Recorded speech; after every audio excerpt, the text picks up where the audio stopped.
1 de Pedro, capítulo 5, versículo 10. ¿Todos encontraron? Amén.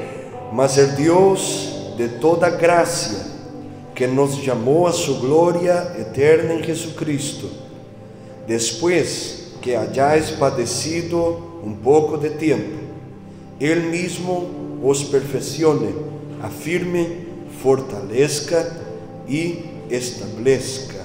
Mas el Dios de toda gracia, que nos llamó a su gloria eterna en Jesucristo, después que hayáis padecido un poco de tiempo, Él mismo os perfeccione, afirme, fortalezca y establezca. Aleluya. Cierra tus ojos una vez más. Padre, te damos gracias en el nombre de Jesús por esta mañana, este culto, la vida de tus hijos y hijas que aquí están. Reunímonos aquí en tu nombre y reconocemos que somos polvo y que toda la gloria, honor y alabanza pertenece solamente a ti. Sea tu voz hablando a nuestros corazones y que tu Espíritu pueda tocar en este sitio de nuestro corazón donde nadie ve, donde nadie conoce, y nos levantar por adentro aquí en esta mañana. Que no haga ningún impedimento, ninguna barrera, bloqueo que pueda impedir la acción y el mover de tu Espíritu aquí, y nosotros oramos concordando, diciendo amén. Amén. Tome asiento, alabando, dando gloria, dando aleluya y glorificando el nombre de este Dios que es maravilloso.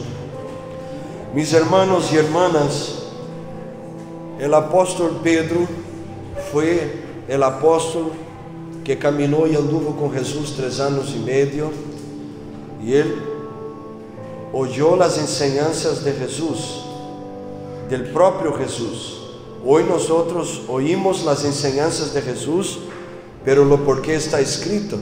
Lo que tenemos aquí es lo que fue registrado de él, de lo que él enseñó. Pero Pedro fue el apóstol que estuvo cerca, fue un testigo ocular, se habla ocular, que vio a Jesús personalmente e oyó de la boca de Jesús cada palabra que nosotros oímos y que tienen cambiado muchas y muchas vidas. El apóstol Pedro, después de 3 años y medio caminando con Jesucristo, nosotros sabemos que él negó a Jesús, y Jesús en Juan capítulo 21 va a restaurar Pedro, restaurar su fe, restaurar el ministerio del apóstol. Y él tiene ese encuentro después de 3 años y medio que cambió toda su vida. El primer encuentro de Pedro con Jesús, Pedro negó, Pedro huyó de la cruz y huyó del sufrimiento. El segundo encuentro que Pedro tuvo, Jesús le mira en los ojos y le dijo: Pedro, ¿tú me amas? Y Pedro le dijo: sí. Jesús lo pregunta más 2 veces y él contesta: sí, tú sabes que yo te amo.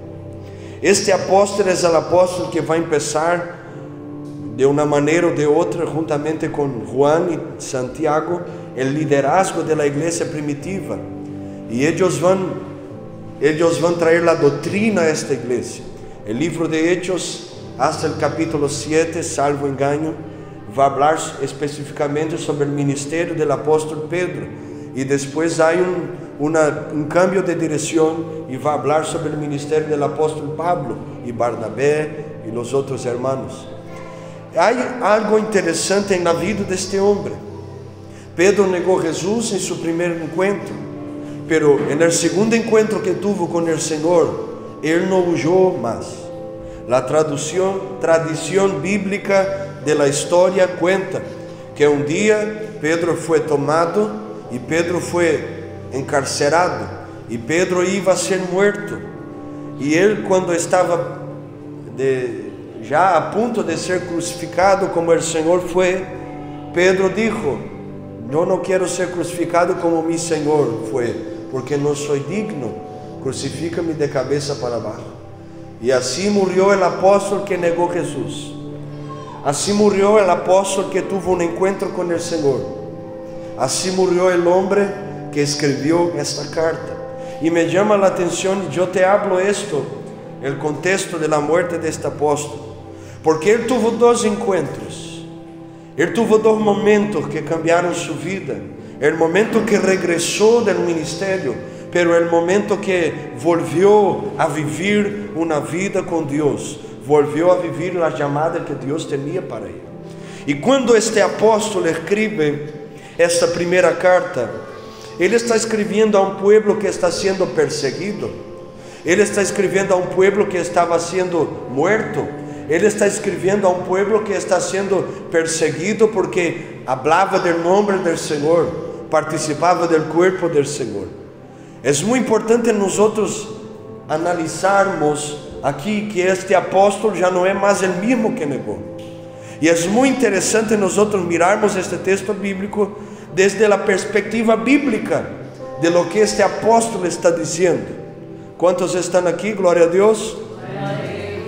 Este apóstol que en un momento huyó, está hablando después de restaurado por Dios a los hermanos, que Jesucristo con toda su gracia, después que nos permite, ponga atención en el versículo 10 que leemos, después que nos permite padecer, Él nos va a perfeccionar, Él nos va a confirmar, nos establecer, nos afirmar.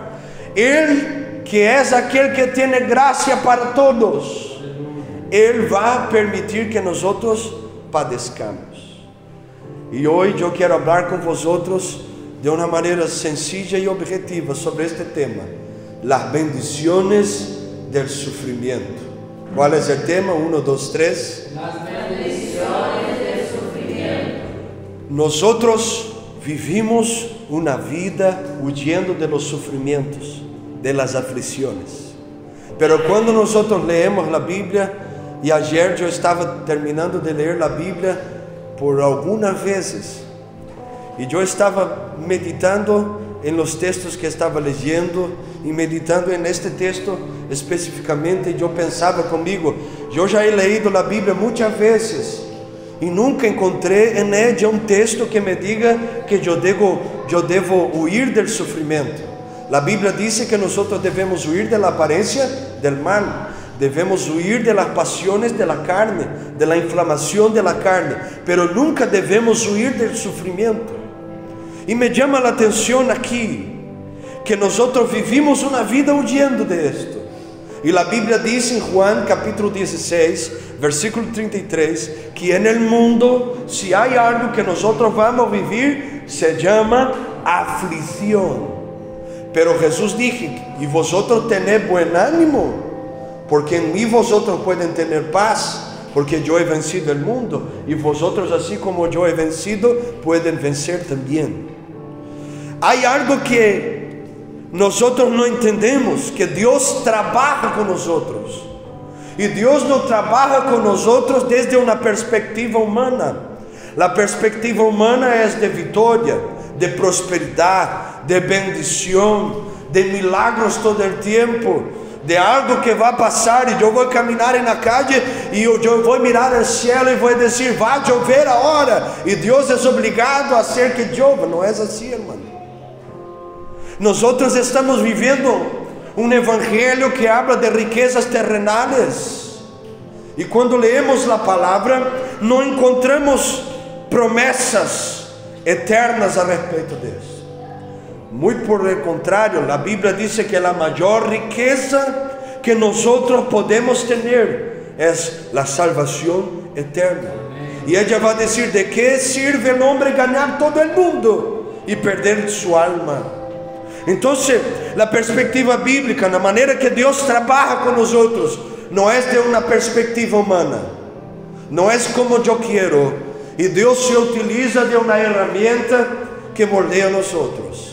Dios se utiliza de una herramienta, hermana Alba, que toque nosotros, que cambia nuestros corazones, que tiene poder de nos hacer nacer de nuevo, que es el sufrimiento. Y el sufrimiento, cuando nosotros lo entendemos de una perspectiva bíblica, no es algo malo, porque como el apóstol Pedro estaba diciendo a la iglesia, que Dios ha permitido este padecimiento para que vosotros sean perfeccionados, trabajados hasta el punto que vosotros se hagan enteros en la presencia de Dios, afirmados en la presencia de Dios, establecidos en la presencia de Dios. Entonces el sufrimiento en la perspectiva de Dios no es malo. Él tiene bendiciones. Hay lecciones que nosotros no vamos a aprender en el día del canto. Hay lecciones que nosotros nos vamos a sacar en el día que yo recibo 2.000 euros y no sé lo que voy a hacer y voy a conmemorar con mis familias y mis amigos. Hay lecciones que nosotros solamente vamos a aprender cuando pasamos por este proceso de sufrimiento. Por eso dijo Salomón, escribiendo a la Eclesiastés: yo prefiero la casa de luto de lo que la casa de la alegría. Y él va a continuar diciendo, porque en la casa de alegría hay solo alegría, pero en el luto hay reflexión, hay pensar, refletir, mirar hacia atrás y ver lo que estoy haciendo y lo que debo hacer después de ahora. Entonces, hay bendiciones aquí que nosotros tenemos que atender. Pastor, pero Dios permite. Dios trabajó con Israel, Ezequiel 14, 21. Yo voy a enviar hambre en el medio de vosotros. Yo voy a enviar espada en el medio de vosotros. Yo voy a enviar los enemigos y voy a enviar animales salvajes en el medio de vosotros, pestes, enfermedades, plagas. Y voy a trabajar con vosotros, porque vosotros viraron la espalda hacia mí. Hay un dicho en Brasil que nosotros buscamos a Dios solamente cuando el zapato se aprieta. Y Dios está utilizando todo este sufrimiento, este trabajar, para nos perfeccionar, nos afirmar. La traducción en portugués dice confirmar y nos establecer. Y Él es aquel que tiene toda gracia para nos ayudar a pasar por estos procesos. Entonces hoy nosotros vamos a hablar sobre qué bendiciones yo encuentro en el medio del sufrimiento. Y Dios va a hablar con alguien que está aquí, conmigo, contigo y a todos los cuantos que abren el corazón para oír la palabra de Dios. Amén. La primera bendición que nosotros podemos aprender en el medio del sufrimiento es intimidad. Si hay un tiempo que nosotros nos acercamos de Dios en el medio del sufrimiento, hermano. Como ya hablé, cuando el zapato aprieta, cuando no hay remedio para sanar un dolor, cuando la enfermedad viene, cuando no hay salida, cuando hay una deuda que tengo que pagar y no hay solución humana, cuando hay algo que yo no puedo hacer, ¿qué voy a hacer? Voy a orar, voy a ayunar, voy a hacer un propósito con Dios.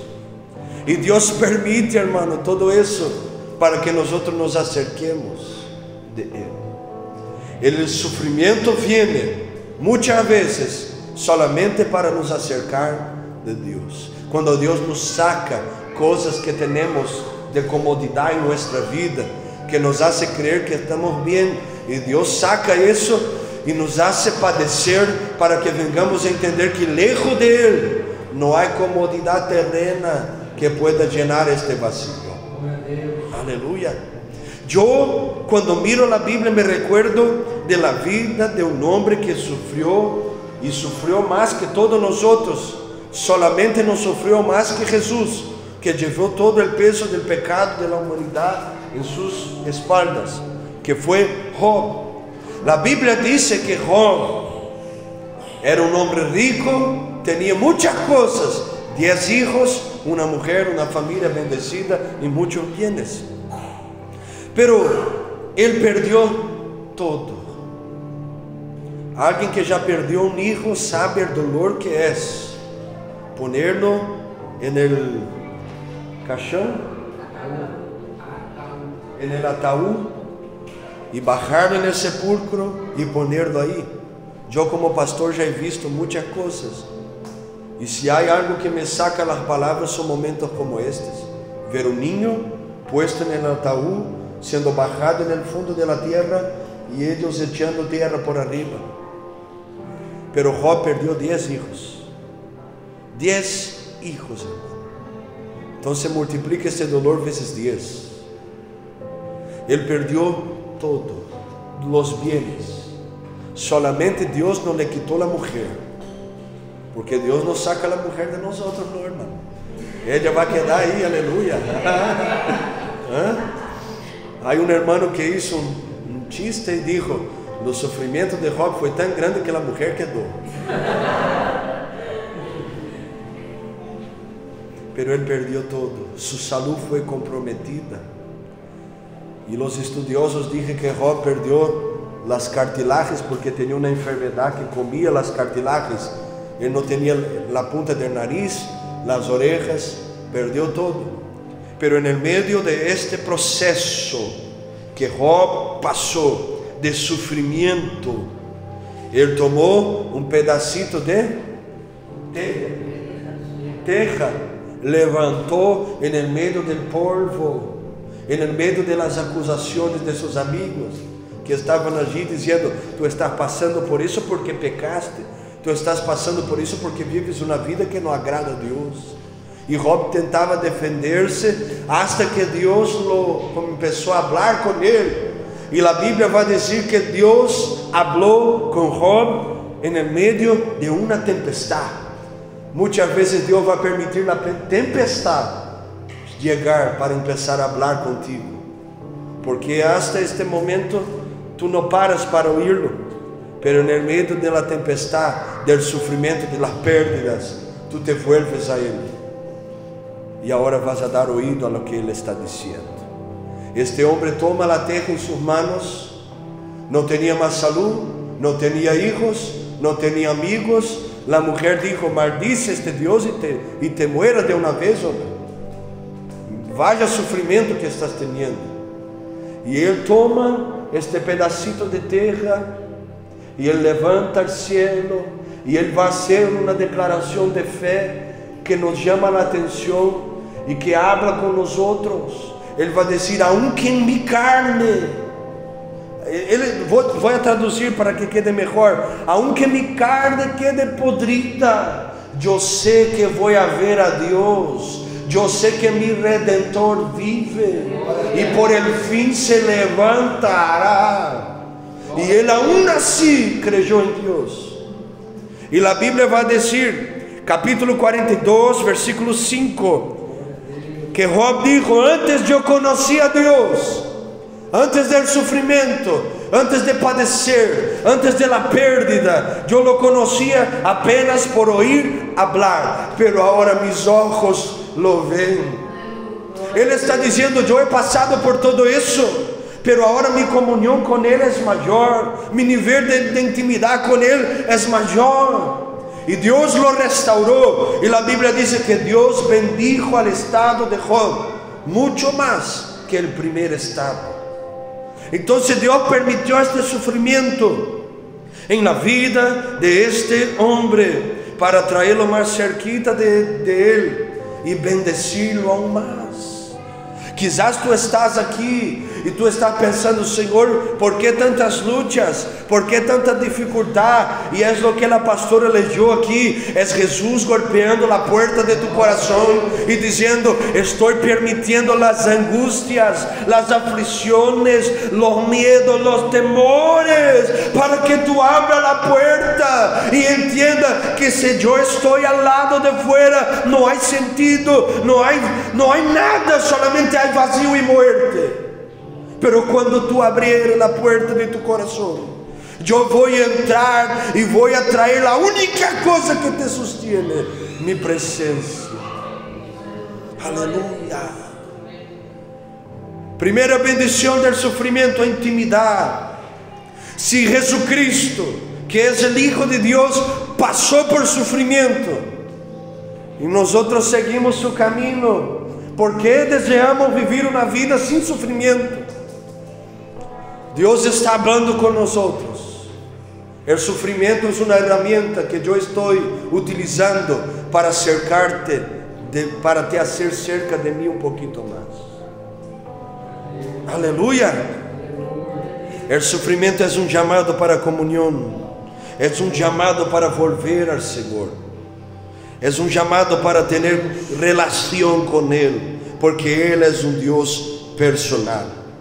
Segunda bendición que solamente el sufrimiento nos va a proporcionar: convicción del amor de Jesucristo.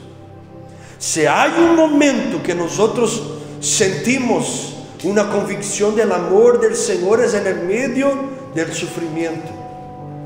Tú puedes mirar en la Biblia y vas a encontrar un hombre que después de Jesús sufrió mucho en el Nuevo Testamento, que fue Pablo, por enseñar el Evangelio, hablar de la doctrina, hablar del Evangelio de la manera que es. Padeció enfermedad, fue azotado, fue perseguido, fue humillado, fue dado como muerto, pero se levantó y volvió a la ciudad donde ellos tenían echado piedras en él y continuó predicando. Este hombre padeció hasta que fue degolado, se habla, degolado, cortaron su cabeza, pero él no dejó de hablar de Jesucristo en ningún tiempo. Él tenía una convicción plena del amor del Señor Jesús, y él va a hablar de esta convicción en el texto que nosotros conocemos mucho, de Romanos capítulo 8, y yo te voy a invitar que lea conmigo Romanos capítulo 8, versículo 35 al 39. Romanos capítulo 8, versículo 35 hasta el 39. Después de padecer, después de sufrir, después de pasar por estos procesos, miren lo que este hombre habló sobre el amor del Señor. Ponga atención, versículo 35. ¿Quién nos separará del amor de Cristo? ¿Tribulación, o angustia, o persecución, o hambre, o desnudez, o peligro, o espada? Como está escrito: por causa de ti somos muertos todo el tiempo, somos contados como ovejas de matadero. Antes, en todas estas cosas, somos más que vencedores por medio de aquel que nos amó. Él está hablando de los sufrimientos que tuvo, y ahora Él está hablando de la convicción del amor que tenía. Versículo 38. Por lo cual estoy seguro. Esta convicción, hermano, esto no hay espada que pueda quitar, no hay enfermedad que pueda sacar, no hay persecución que pueda sacar del corazón de alguien que tiene esta convicción. Él está diciendo: estoy seguro que ni la muerte, ni la vida, ni ángeles, ni principados, ni potestades, ni lo presente, ni lo porvenir, ni lo alto, ni lo profundo, ni ninguna otra cosa creada nos podrá separar del amor de Dios que es en Cristo Jesús, Señor nuestro. Después del sufrimiento, este hombre entendió que no había nada que lo hacía apartarse, lo podría apartar del amor de Cristo. Y Dios está permitiendo el sufrimiento, y Dios está permitiendo nosotros padecernos, para enseñar a nosotros que Dios reveló su amor. Cuando entregó su Hijo en la cruz, cuando entregó su Hijo al sufrimiento.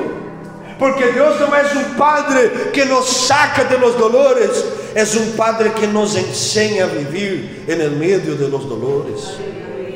Y este sufrimiento es algo del cielo en tu vida. Es Dios diciendo: si tú deseas conocerme, tener intimidad, vas a tener convicción de mi amor, y vas a entender que pase lo que pase, pase los años, pase los tiempos, pase la salud, pase el dinero, pase la provisión, pase todo. Si tú tienes mi amor en tu corazón, vas a entender que tienes todo lo suficiente. Y esta convicción está en el corazón de aquellos que aman al Señor. Yo sé que soy amado por Él, y si Él permite lo que está permitiendo, es porque Él tiene un propósito. Aleluya. Jeremías va a decir: ¿cómo puede el caco el pedacito de barro, decir al alfarero: ¿qué haces? ¿Cómo puede? Nosotros no podemos. Por eso, cuando tenemos la convicción de este amor en nuestro corazón, no vamos a mirar al buen alfarero y decir: ¿qué estás haciendo? ¿Por qué estás permitiendo todo esto? Nosotros vamos a decir: sí, Señor, he aquí tu siervo, he aquí tu sierva, cumple en mí toda la voluntad del Señor. Porque yo no entiendo, pero Él sabe. Y porque Él sabe lo que va a venir mañana. Y muchas veces, si no todas ellas, Dios está trabajando contigo y conmigo para nos hacer fuerte, porque Él tiene algo mayor allí delante de nosotros para entregarnos. Pero Dios nunca va a dar nada a alguien que no tiene estructura para recibir. Dios bendice mucha gente, y mucha gente vira la espalda porque Dios bendijo. Hay gente que debería estar aquí hoy, en esta mañana, o debería por lo menos estar en la iglesia que congrega en el mundo entero, dando gracias al Señor por la vida, y no está porque se perdió por lo que Dios dio. Y Dios trabaja con nosotros. Por eso yo te digo: no huyas de la espada, no huyas de la muerte, no huyas del sufrimiento, no huyas de las persecuciones, porque por amor de Él vale la pena. Si Jesús entregó su vida en un lugar nuestro por amor, ¿por qué yo también no voy a servirlo con amor? Sabiendo que Él está permitiendo porque me ama. Él es Padre que corrige porque ama. La convicción del amor de Cristo está en el corazón de aquello que entiende que el sufrimiento es una bendición, que me está acercando de Él y me está haciendo entender que Él me ama, y por eso Él está permitiendo todo esto. Tercera bendición del sufrimiento: cielos abiertos. Solamente alguien que hizo como Esteban, soportando el sufrimiento, soportando las piedras, solamente alguien así va a ver el cielo abierto. Si tú ves a alguien que es muy usado en las manos de Dios, que tiene unción y gracia, hermano, es porque tú no sabes lo que está pasando, lo que pasó. Tú no sabes lo tanto que padece hombres y mujeres que se ponen en la brecha. Tú no imaginas. Pero solamente hombres y mujeres que no huyen del sufrimiento van a vivir cielos abiertos. Quizás tú no recibiste victoria en tu casa, porque hasta hoy estás huyendo del sufrimiento. Y Dios te está diciendo: si tú soportas este sufrimiento, yo abriré el cielo y voy a hacer un milagro. Quizás está diciendo: Señor, pero estoy en una prueba financiera tremenda. Y Dios está diciendo: soporta este sufrimiento, porque cuando soportas, siendo fiel en el poco, sobre lo mucho te voy a poner. Pero hay que ser fiel. Pastor, yo estoy orando años por la salvación de mis hijos, de mis padres, de mis tíos, pero cuando ellos se van a burlar de mi fe, parece que la ira entra en mi corazón. Yo hago cosas que me arrepiento después. Soporte las burlas, soporte los chistes con tu fe, soporte un poquito más. Cállate, hermano. Soporta este sufrimiento, porque Dios está permitiendo eso para trabajar en ti y también para salvar tu familia. Tú no tienes que dar cuenta de todo. Tú tienes que soportar lo que viene y entender que hay un propósito hasta en las cosas más pequeñas. Hechos capítulo 7 versículo 56. Esteban estaba recibiendo las piedras que estaban siendo echadas sobre él, porque habló la verdad y predicó Jesucristo. Y él miró al cielo, Jairo, y vio los cielos abiertos. Porque muchas veces solamente vamos a ver los cielos abiertos cuando echaren piedras en nosotros. Alguien dijo por ahí que nadie va a echar piedra en árbol que no da fruto. Solamente se echa piedra en un árbol que da fruto. Y Esteban es un ejemplo de eso. La Biblia dice que su rostro brillaba como si fuera un rostro de un ángel. Y nadie pudo resistirlo en sus palabras, porque él hizo un estudio del Antiguo Testamento y predicó a ellos. Ellos no tenían que nacer. ¿Y qué hicieron? Echaron piedras. Y Esteban no maldijo. Esteban no liberó una palabra de maldición. Mira, yo te voy a maldecir en el nombre de Jesús. No, porque Esteban tenía Dios en su corazón. No creen en un evangelio que está maldiciendo a la gente. El evangelio es de salvación. El evangelio, una vez que entra en un corazón de alguien, cambia, transforma y hace nacer de nuevo. El evangelio, cuando está en el corazón de alguien, mismo que este alguien sufra, no va a hablar palabrotas, no va a chismear, no va a salir echando piedras. Mira, porque me echaste una piedra, yo te echo 2 piedras. Hay un dicho en Brasil que dice así: yo pago un buey para no entrar en una pelea, pero pago 10 para no salir de ella. No, cristiano verdadero no paga buey ninguno. Él da la otra faz, porque Él está revelando su Señor. Esteban va a revidar. No, me están echando piedras, y si están haciendo esto es porque Dios permite.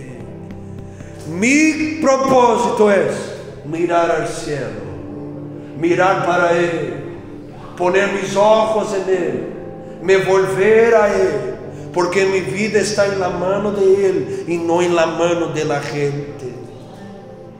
El sufrimiento viene, pero este sufrimiento viene para traer experiencias con Dios. Hay un pastor en Rio Grande del Sur, Brasil, que es muy conocido, yo creo, no sé por aquí, pero en Brasil, en Estados Unidos sí. Paulo Locatelli, gaucho, y él fue misionero muchos años en África, hermana Juliana, y él dijo que el culto que él más sintió la presencia de Dios no fue cuando predicó en las catedrales de los Estados Unidos o en las mayores iglesias de Brasil, no, fue cuando él tuvo que caminar 3 kilómetros en el medio del desierto y tuvo que entrar en una cueva se llama, en una cueva, algo que tenía allí, un foso. Y él entró allá adentro y los hermanos estaban reunidos cantando allá adentro, porque si no los musulmanes venían y los matarían, se los descubriesen allá. Y él dijo que sintió la gloria de Dios allí, que no sintió en lugar ninguno. Muchas veces Dios está permitiendo la dificultad para te poner allí en la brecha, para que tú, al revés de hablar palabras de reclamación y murmuración, diga: Señor, te doy gracias, porque yo sé que si estás permitiendo eso es porque tú tienes una bendición muy grande para mí. Yo sé que tú me amas, por eso que tú estás trabajando conmigo. Dios muchas veces no trae experiencia a su pueblo, porque su pueblo está pasando por pruebitas y está murmurando. Y pone la oración de 5 minutos que hace antes de acostarse y dice: Señor, perdona mis pecados, dame experiencias con el cielo. Dios no va a dar experiencia a gente así. Dios quiere levantar hombres y mujeres valientes, hombres y mujeres que no tienen miedo de pasar en lo que tienen que pasar y padecer en lo que tienen que padecer.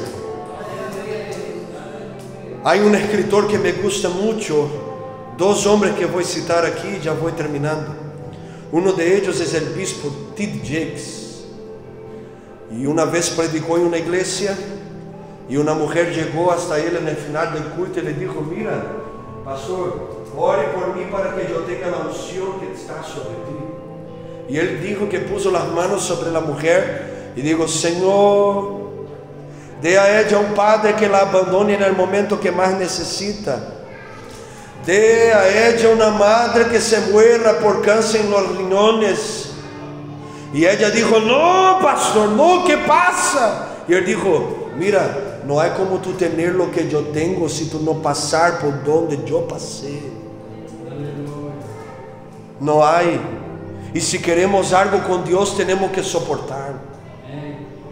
Miles Monroe, que murió en un accidente de avión, también muy conocido en Estados Unidos, dijo que él meditaba en las escrituras cuando era adolescente, cuando se acostaba con su mamá y sus hermanos en el piso y ponía una sábana por arriba de ellos, que hacía muy frío, y él dice que las ratas venían y empezaban a morder sus pies, y él con miedo no conseguía dormir porque pensaba que las ratas le iban a llevar. Él dijo que tenía un gato y el gato se fue porque la prueba era muy grande. Y las ratas venían y empezaban a morder, y él empezaba a meditar en las escrituras, y Dios empezaba a hablar con él. ¿Tú piensas que la vida cristiana es fácil? No, hermano. Cristianismo no es para gente frágil. Cristianismo no es para gente light. Cristianismo no es para gente que está buscando reconocimiento humano. Cristianismo bíblico y verdadero no es para gente que vive una vida huyendo de los procesos. Cristianismo verdadero es para hombres y mujeres que entendieron que el camino de la palabra de Dios es el mismo camino que Jesús anduvo. Y Jesús dijo en Lucas 9:23: si alguien desea seguirme, néguese a sí mismo, tome su cruz y entonces sígame. Y yo te pregunto, ¿para dónde fue nuestro Salvador con la cruz en su espalda? No fue para una cena de victoria, no fue para una conmemoración, sino que se puso en el monte de la calavera y entregó su vida por amor de nosotros. Hoy el Espíritu Santo está preguntando a nosotros: ¿tú estás dispuesto a seguir el mismo camino? Porque si estás dispuesto, vas a vivir una vida donde los cielos estarán abiertos. Y la cuarta bendición del sufrimiento se llama soledad. Es saber que en el medio de la soledad y de lo abandono de los hombres, cuando toda la gente te vira la espalda, Dios no te deja. Dios no abre mano de ti. Dios no abandona a nadie, sino por pecado de blasfemia contra el Espíritu Santo.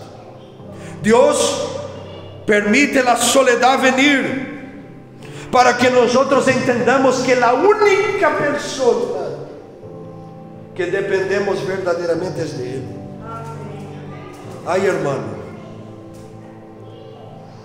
yo dependo de mi mujer, ella depende de mí, nuestro hijo depende de nosotros, tú dependes de otras personas que están cercanas tuyas, pero lo que te da vida es el Señor. El Señor dijo en el libro de Isaías, si me recuerdo capítulo 49, por allí, está en la Biblia, que aunque la madre que amamenta se olvide de su hijo, todavía el Señor no se olvida de nosotros.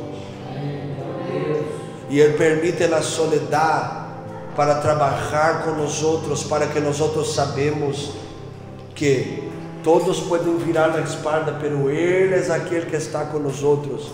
Y Él es nuestro verdadero refugio. Yo estoy hablando con gente que está sola mucho tiempo. Yo estoy hablando contigo, quizás te sientes así, pero lo que Dios está diciendo es: yo estoy contigo, no huyas de mi trabajar. Tú no necesitas la dependencia humana, tú necesitas primeramente la dependencia de mí. Nuestra vida está en la mano de Él, y Dios usa la soledad para trabajar con nosotros. El apóstol Pablo dijo, 2 Timoteo capítulo 4, versículo 17, él va a decir: todos me abandonaron en mi primer juzgamiento, en mi primer juicio, todos me dejaron, pero el Señor me asistió y me fortaleció y me libró de la boca del león. Todos dejaron el apóstol, pero el Señor lo asistió, porque Él es, como nosotros predicamos, domingo passado, el testigo fiel y verdadero, aquel que está cerca de nosotros.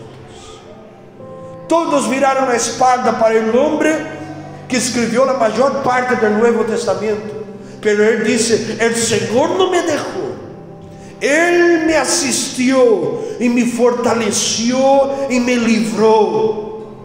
Porque cuando Dios está con nosotros, Él trabaja de esta manera con nosotros. Él nos enseña de esta manera, nos hace quedar solos y nos hace entender que Él nos está mirando, nos fortalece y también nos libra. Yo me recuerdo cuando era un muchachito empezando en la fe. Yo tenía 18 años y fui a vivir solo en un sitio, ponga atención, donde el amigo mío que vivía allá sacó los caballos que tenía dentro. Yo limpié el sitio así, Jorge, y me metí a vivir allá. Ya trabajaba, no quería más vivir con mi abuelo en la época. Y bueno, mi madre estaba viviendo con mi abuela estaba allá, todos estaban bien. Y yo, como tenía muchos problemas al respecto de la fe, muchas veces me impedían de ir a la iglesia, no me querían dejar a ir en la iglesia. Yo solamente quería vivir en la iglesia, trabajar, aleluya, gloria a Dios. Y yo me fui a vivir solo. Y me recuerdo que viviendo solo, tuve muchas experiencias, hermano. No tenía nada que comer. Me senté en una sillacita, estaba de ayuno porque iba a predicar sábado por la noche. Y después descubrí que llegué en el culto y descubrí que no me tocaba el día, y ayunamos la semana toda, un amigo mío y yo, para predicarmos. Y llegaron para mí y dijeron: mira, no te toca predicar en este sábado, pero el ayuno quedó, hermano, gloria a Dios. Y yo me senté en una sillacita después del horario del almuerzo y no tenía nada que comer, Jorge. Y yo hablé así, tengo esta costumbre hasta hoy: yo voy a orar porque yo sé que Dios me oye y yo no voy a hablar con nadie. Y oré y dije: Señor, tú me llamaste, mi vida está en tus manos, yo no tengo y no quiero a nadie más que tú. No voy a hablar con el abuelo, con la mamá, con mi papá, que en aquella época estaba vivo. No voy a pedir a nadie, yo estoy pidiendo a ti. Y me acosté a dormir un poquito, porque trabajaba con pintura en aquella época. Y me fui, me desperté con una hermana golpeando la puerta de la casita donde yo vivía. La hermana que toda la gente decía que era loca en la ciudad, Luciano. Y la hermana fue allá y dijo: Dios habló conmigo y yo te he traído muchas cositas, mira, hijo mío. Dios permite que tú estés solo, y Dios permite estas cosas para trabajar contigo, para te enseñar lecciones que tú nunca ibas a aprender si no pasaras por esto. Y Dios permite. Y yo termino esta reflexión, este sermón, contando para vosotros la historia de los jóvenes indios Cherokee, que cuando iban a pasar del proceso de madurez de niño para adulto, ellos tenían que pasar por un test, y el test se daba así: ellos eran atados en un árbol, atados su cuerpo y vendados se habla, vendados sus ojos, y tenían que quedar allí toda la noche. Y ellos quedaron allí, y la historia dice que el niño quedaba allí. Tú imaginas el temor de un niño, 10 años, 12 años, quedar allí atado y pasar toda la noche, oír los ruidos, las cosas que pasaban allí, y muchas cosas pasando en su cabeza. Y los que sobrevivían, ellos se tornaban los hombres de la tribu. Y cuando llegaba la mañana, el papá del niño iba allá y sacaba la venda de sus ojos y decía al niño: mira, tú has estado aquí toda la noche, pero yo tengo estado contigo aquí en el otro lado del árbol toda la noche te guardando. Y Dios hace eso con nosotros. Ata nuestros ojos, nos permite estar con las manitos y pernitas atadas, no nos deja salir, no nos deja caminar, no nos permite entender que en toda la noche de nuestra vida Él está con nosotros allí, nos guardando y protegiendo. No huyas más. Este sufrimiento tiene bendiciones y Dios está dispuesto a entregar estas bendiciones para todos los que están dispuestos a no huir y no virar la espalda para Él. Póngate de pie en el nombre de Jesús. Ponga la mano en tu corazón. Yo quiero orar contigo en esta hora. Y yo te pido que seas sincero con el Señor. Y diga: Señor, hasta aquí yo tengo oído. Hasta aquí yo no tengo entendido. Pero a partir de este momento, yo quiero no huir más. Yo no quiero más virar la espalda mientras tú estás trabajando conmigo. Yo no voy a huir de mi Jaboc. Yo no voy a huir de mi cueva de los leones. Yo no voy más a huir del horno caliente de fuego. Yo no voy más a huir de mi Getsemaní. Yo no quiero más huir del sufrimiento y el dolor. Quiero enfrentar como buen soldado de Cristo Jesús, y vencer estas batallas y recibir las bendiciones que solamente tú puedes dar. Y lo que Dios tiene para ti y para mí es intimidad, es la convicción de su amor en nuestro corazón. No vas más a buscar la aprobación ajena, no vas más a buscar los sentimientos de los hombres, porque vas a entender que tú tienes un Padre que te ama como nadie te ama, y no vas a buscar atención de gente que no te quiere bien. Vas a volverte para Él y tener relacionamiento con Él. Vas a vivir cielos abiertos y vas a entender que mismo en el medio de la soledad Él te asiste, Él te fortalece y Él te libra de todos los males. Cierra tus ojos en el nombre de Jesús. Si yo fuera usted, yo estaría ya orando, abriendo mi boca, levantando mi voz y diciendo: Señor, no necesitas buscar a nadie más. Aquí estoy y quiero vivir todo lo que tienes. Arabakashoto robokola masende kimaya. Ibi hasute ke viastueka dojite kabaya. Tamanto sebia rushi devia so. Delema hasute sev. Mi bios te fawa kurtowe. Nibikatosei antokimaya ragadai. Ponga las manos en tu corazón. Vamos a orar ahora en el nombre del Padre, en el nombre del Hijo, en el nombre del Espíritu Santo. Yo voy a orar ahora en que el Señor me permitir, pero tú levante tus manos y tu voz y comience a hablar con Él. Comience a hablar con Él. Comience a hablar con Él. Los hermanos obreros que están con la vida en la presencia de Dios van a orar e interceder ahora. En el nombre de Jesucristo. Tú que eres el Dios de toda la gracia. Tú que eres el Dios que conoce el más profundo sentimiento. Tú que eres el Dios que conoce los traumas. Este trauma que cuando la persona queda sola se recuerda y entra en desespero y tiene crisis de ansiedad, en el nombre de Jesucristo. Esse trauma porque foi abandonada e agora tem medo de quedar sola. Ele machuta carabasaia. En nome de Jesucristo, en nome de Jesucristo, este medo de não ser amado, este medo de não ser amada, en nome de Jesucristo, o Senhor te vai visitar agora e vai tocar aí, e vai sacar, en nome de Jesus. Vai quitar esse trauma de tu coração. Abra tu boca e levante tu voz. Reciba del cielo toda a graça para aquele que recebe agora, em nome de Jesus, toda a graça. todo el ánimo, fuerza, vigor, virtud, paz, porque fuiste rechazado cuando era niño, tienes miedo del rechazo, y el Señor te dice: yo no te rechazo, mis brazos están abiertos para ti. Solamente venga para mí y no huyas de mis procesos.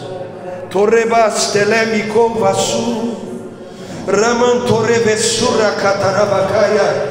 En el nombre de Jesucristo, en el nombre de Jesucristo, en el nombre de Jesucristo, sea libre ahora, sea libre ahora, sea libre ahora, en el nombre de Jesucristo, sé tú libre ahora, en el nombre de Jesucristo. Levanta tu voz, levanta tu voz, oye a Dios, clame a Él, clame a la presencia de Él, en el nombre de Jesucristo.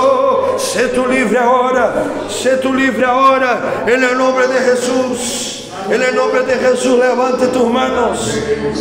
Es una hora de intercesión, es una hora de clamor. Cierre tus ojos, vamos a orar. En el nombre de Jesús, cierre tus ojos, vamos a orar. En el nombre de Jesús.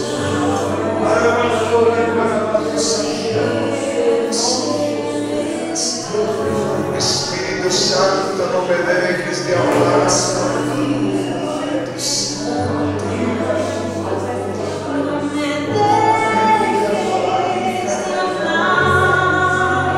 Cercano de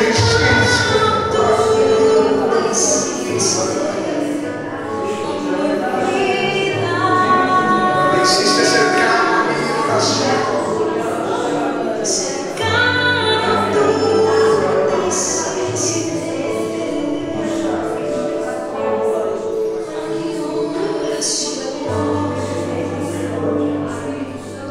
Presencia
Masuribi Kitaya, Ramancho Sebiataya, Anivio Sebiato, Ramancho Pola Nesibeke, Arabacas, Arabacaya, Rebequento Shai, en el nombre de Jesús, sea tu libre ahora, sea tu libre ahora, libre, libre, libre, libre.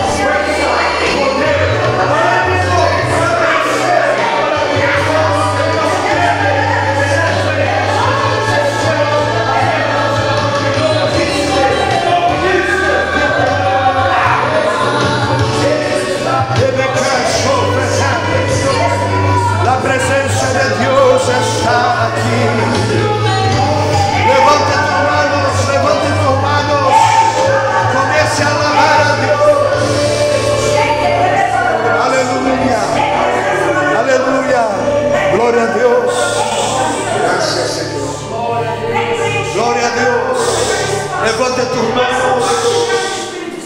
Vas a decir fuerte conmigo, Señor. Vas a decir fuerte con ganas, Señor.